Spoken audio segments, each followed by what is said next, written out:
રાજકોટ જિલ્લાના ધોરાજીમાં ધોરાજીની ધરતી અને મેમણ સમાજને નવી રાહ ચીંધી હતી। સૌપ્રથમ 5મા સમૂહ લગ્નનું સફળ અને ભવ્ય આયોજન વિશે જણાવતા મેમણ સમાજના અગ્રણી હાજી અફરોઝ લકડકોટાના પ્રાસંગિક ઉદ્બોધનથી સમાજમાં નવી ઉર્જાનો સંચાર કર્યો છે। અભિનંદન પાઠવતા અફરોઝભાઈએ પોઠીવાલ મેમણ જમાતના પ્રમુખ ઇમ્તિયાઝભાઈ પોઠીવાલ તથા સેક્રેટરી બાતિશભાઈ પાનવાલની મહેનત રંગ લાવી હતી અને ટૂંક સમયમાં બીજા સમૂહ લગ્નની થશે જાહેરાત। ધોરાજી પોઠીવાલ મેમણ જમાત ધોરાજી તથા વુમન યુથ વિંગ ધોરાજી દ્વારા પહેલો મેમણ સમૂહ શાદી ધોરાજી 2025 અને શાહજી હોલ ખાતે પ્રથમવાર 5મા સમૂહ શાદીનું આયોજન કરવામાં આવ્યું છે। મેમણ સમૂહ શાદીનું સ્પોન્સર તરીકે હાજી અમીન ગાડાવાલા ટ્રસ્ટ મુંબઈ અને વર્લ્ડ મેમણ ઓર્ગેનાઇઝર મુંબઈ તેમજ સ્કૂલ ટ્રસ્ટ ધોરાજી તથા હાજી ઉસ્માન ચીડીમાર એજ્યુ એન્ડ ચેરિટેબલ ટ્રસ્ટ દ્વારા રાખવામાં આવ્યું। તુષ શાંતિ ઉજવાયેલા આ સમૂહ શાદીમાં પ્રમુખ મહેમાન તરીકે નજાબ ડોક્ટર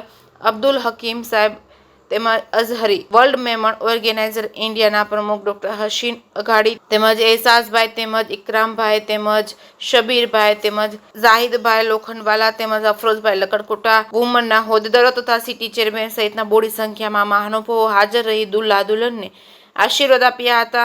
આયોજક ઇમ્તિયાઝભાઈ પોઠીવાલા તેમજ બાતિશભાઈ પાનવાલા તેમજ યુથ વિંગ ધોરાજીના સુંદર આયોજન બદલ અભિનંદન પાઠવ્યા હતા। જે કેસમી ગુજરાતી સાથે મદીન બાપુ સૈયદ ધોરાજી।